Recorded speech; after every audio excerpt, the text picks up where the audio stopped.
Yo, what is going on, everybody, and welcome back to another video that nobody asked for, but Treyarch released the gameplay guide to Vanguard Zombies today, so I wanted to talk about it with you guys because it details a lot of the gameplay mechanics and progression system that they've put into this game.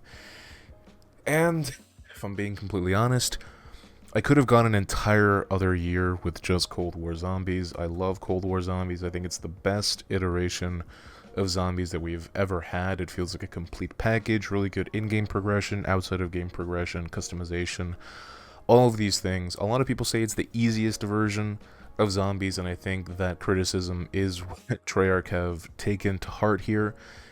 It seems like, but I've already read through this, and this is the second time I'm recording this video. But I quickly wanted to go over it and give you guys my thoughts and opinions, as well as a very quick breakdown. So this assumes that you've played Cold War Zombies or just zombies in general, and what I'm going to be talking about here, because I really don't want to take too much time detailing things. But let's just hop right into it, and hopefully I'll be able to give you guys a good idea of what we're taking a look at here. So, first things first, we have the Dark Ether entities and the artifacts. The artifacts are essentially the field upgrades. However, this time they're not just a button that you press.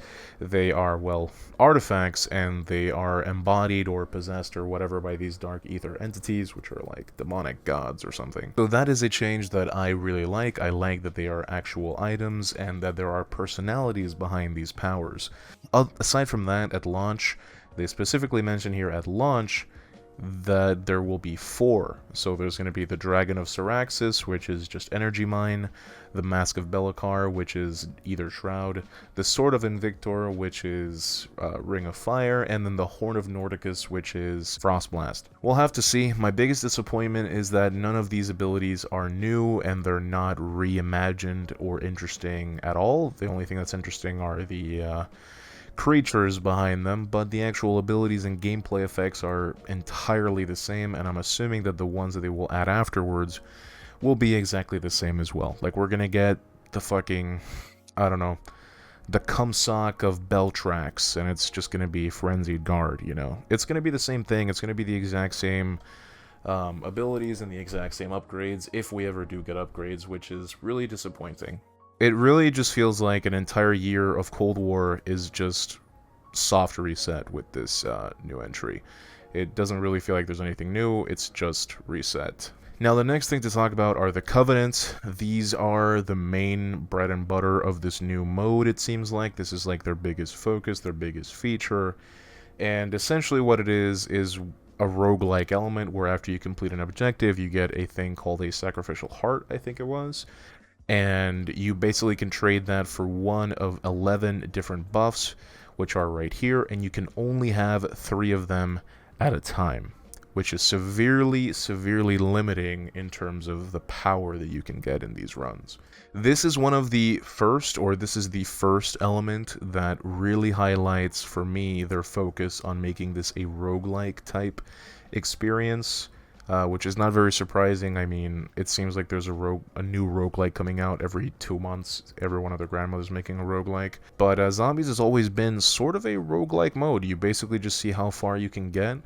But this really cements that ideology. Anyway, these Covenants have different rarities. As you can see, there's Rare, Epic, and Legendary. I don't know if there's a Green rarity, but it says that they all have multiple rarities, so ones may have 1 or 2, and other ones may have 3, because it says that there's 11, and there's 32 upgrades total.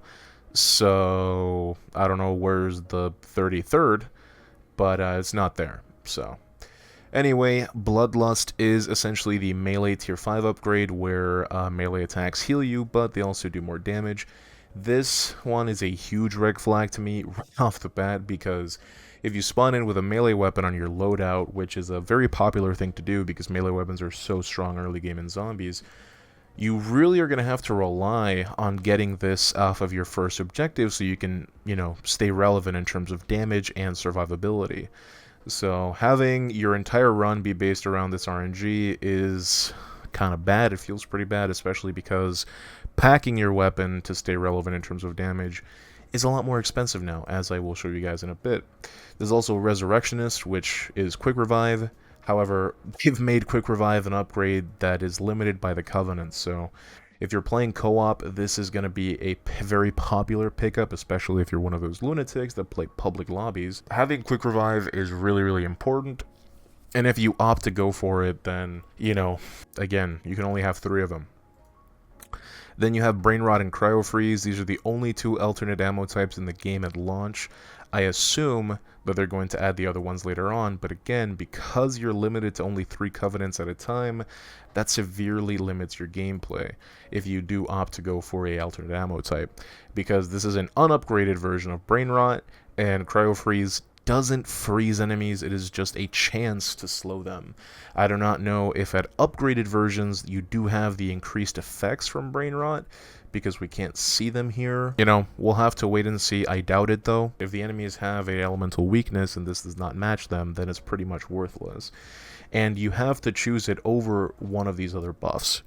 So, yeah, if you pick this because you're in co-op and then you pick one of these, you basically only have 1 buff left to get, which is really bad. The next one that they show is Death Blow.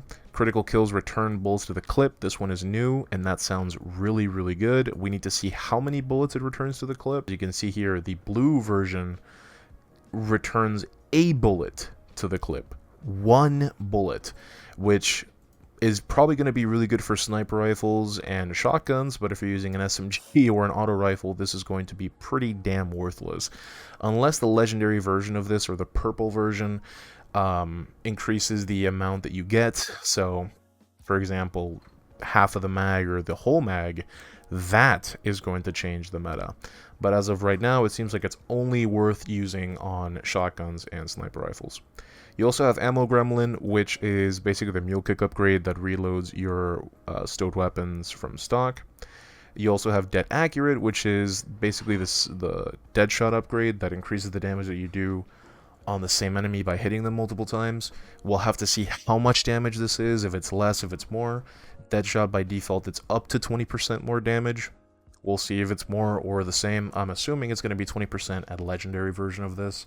So this is still going to be a super meta pick. We also have Splatterfest. Enemies killed by explosions may explode. This sounds super Borderlands-y, and it's completely new, so I'm interested, but we don't have PhD in this game just yet, so I doubt the efficacy of this.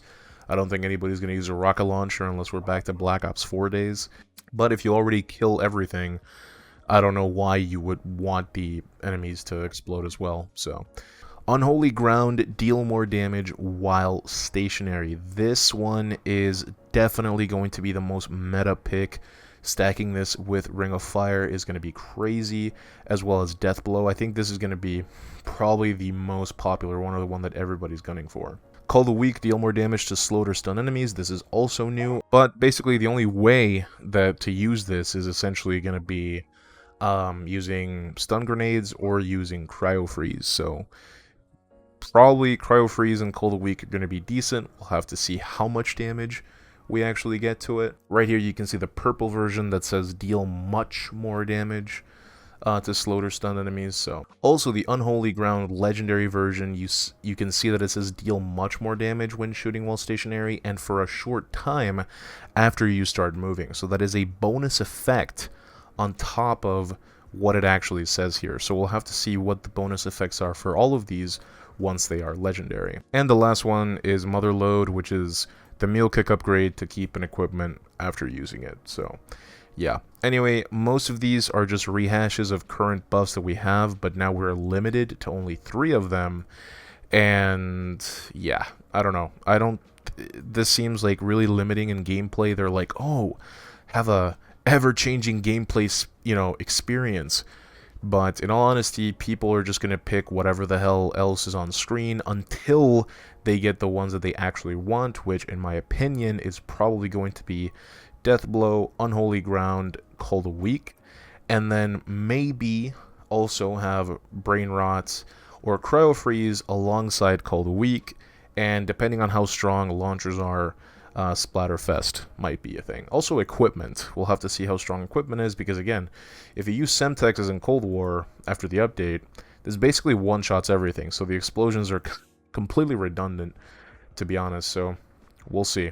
Dead accurate, also probably going to be the most meta thing. Honestly, I think everybody's just going to go for Unholy Ground, Dead Accurate, Death Blow, or Dead Accurate, Unholy Ground, Call the Weak, so with Cryo Freeze, I don't know, some shit like that. You could also have one person running Cryo Freeze to slow everybody down, and if you're camping, you can just both shoot at them. And if you have Unholy Ground and Call the Weak, then that will probably be,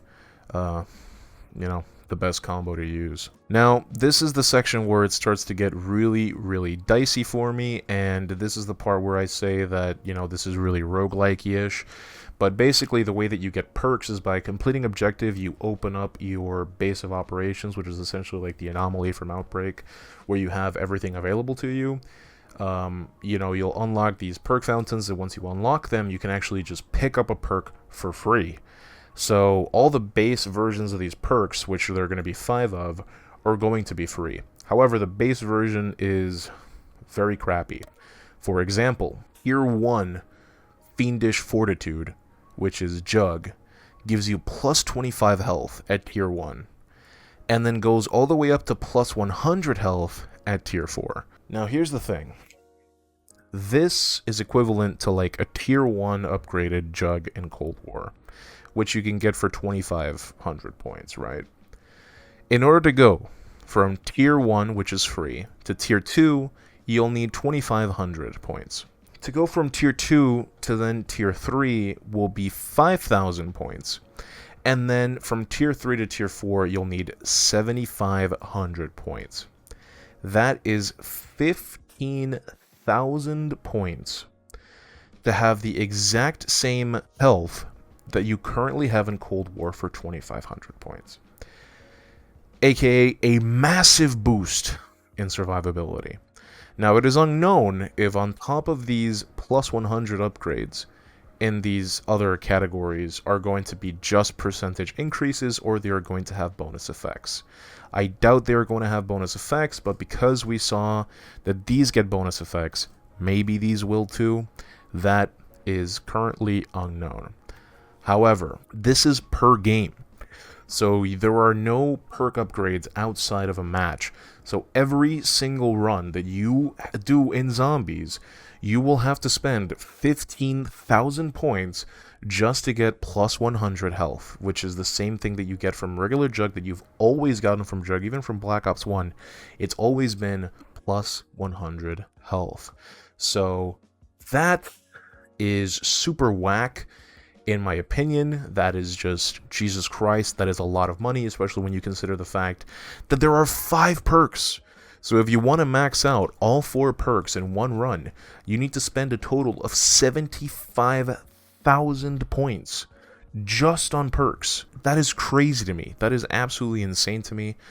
I really am not a fan of this. I really hope that they either buff the base version of these perks or decrease the cost. That is way too much. Another thing is that if you die, or you go down rather, you don't lose any of your perks. What happens instead is that you lose a tier from each one. So if you were at Tier 4, you now have to buy Tier 4 again for 7,500 points. That's for each perk. You have to, if you go down with all your perks maxed out, you have to spend a total of 30,000 points to get them back up and running, which is a lot of money. Especially if they start adding more perks later on, it's going to be crazy. By the way, the perks that are actually available is Fiendish Fortitude, which is Jug. We've already talked about that. Diabolical Damage, which increases your critical damage, not your overall damage, only your critical damage. Venomous Vigor, which is increased health regeneration speed, which is currently simply a quick revive upgrade. There's also Demonic Frenzy, which boosts your reload speed, and Ethereal Haste, which boosts your movement speed, so this is just speed cola and stamina, basically. Again, we don't know if there are bonuses additional to just the percentage bonuses or flat bonuses that you get from this, because one of the reasons the stamina up is so good is because it allows you to sprint and reload at the same time at full speed, sprint and shoot. It increases your backpedaling speed. It's not just a base movement speed buff. So if we don't have those upgrades, it's going to feel a lot worse. And if the zombies behave, the same way they do in Cold War, it is going to be very, very difficult. Which kind of goes against their philosophy of making this a really accessible version to zombies. In that same vein, I think the reason why they've done this is because they want to avoid the feeling that players who've played a lot have a inherent advantage over new players because they have all these perk upgrades and weapon tier upgrades and field upgrades. Because, you know, you play Cold War, you get your Ethereum crystals, and you can upgrade your stuff, and for your subsequent runs it will be a lot easier. But for new players, they don't have those advantages, so they have to grind for it. I personally see that as a good thing. It feels like you have a really good out-of-game progression system, as well as the normal in-game progression system, which is, you know, points, buy weapons, upgrade your weapons, buy perks, and stuff like that. So I really don't see how this makes it any better.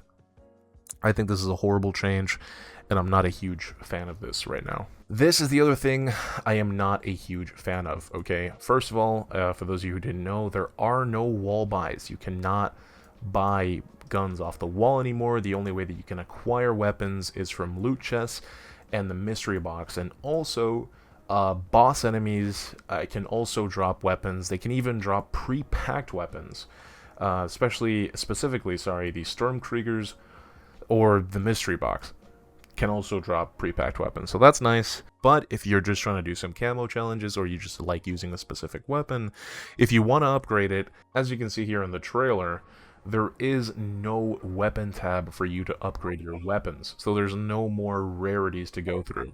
In Cold War, you can use salvage to upgrade your weapons, which just straight up increases the damage, but it seems like that is no longer a thing, and the weapon tier rarity colors are simply just to tell you what type of pack-a-punch you have. So blue is pack 1, purple's pack 2, and orange is pack 3. It is currently unknown if having a pack 1 weapon, which is blue, gives you the same benefits of having a pack 1 weapon as well as the weapon being blue rarity. So if it gives you both bonuses, so pack 1 weapons automatically become much stronger than a pack 1 weapon, you know, at base rarity in Cold War, comparatively.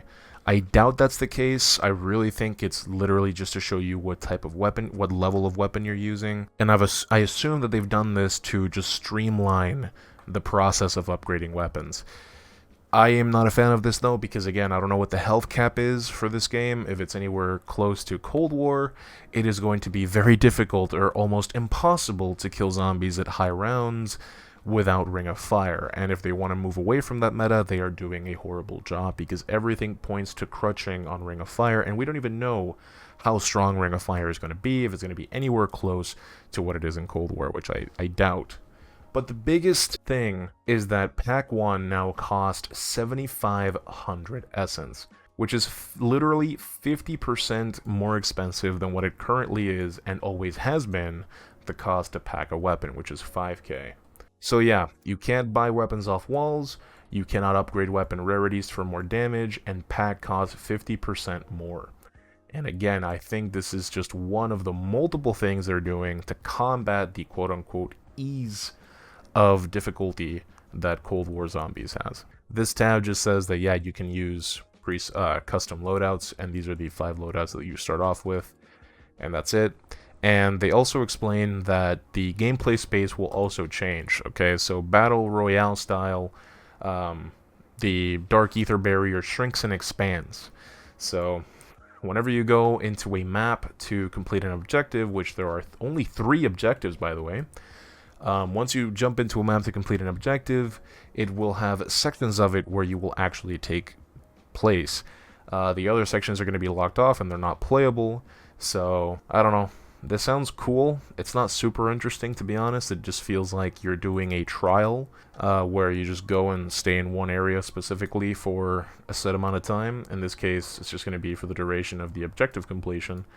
But yeah, I don't know. It says it's a new experience and it's going to keep every match fresh, but it might just feel very limiting in terms of what you can do and the gear that you need for each of these places. So we'll have to see. Those are my thoughts and breakdowns on the gameplay expose or the guide to Vanguard Zombies. This game comes out this week, by the way. I really did not even notice, but I will be playing it Literally, no one that I know, none of my friends are getting this, so I'm going to be playing it mainly solo. I'll see if I can run some lobbies, so if you guys are interested in that, be sure to follow me on Twitch, and if you want to play, again, just follow me on Twitch and join the Discord, because I will be letting you guys know when I'm going to do that. But for now, that is all. Overall, I'm very worried, man. I really don't think this is going to be a great version of zombies, and I think we're going to need a lot of patches to get this to a good state where you can actually recommend this to other players. But, you know, this is all pre-hands-on, so we'll see once the game finally comes out. But yeah, let me know what you guys think in the comments. Are you looking forward to this because Cold War is too easy? Or, you know, do you think this is a step backwards? I like the theme.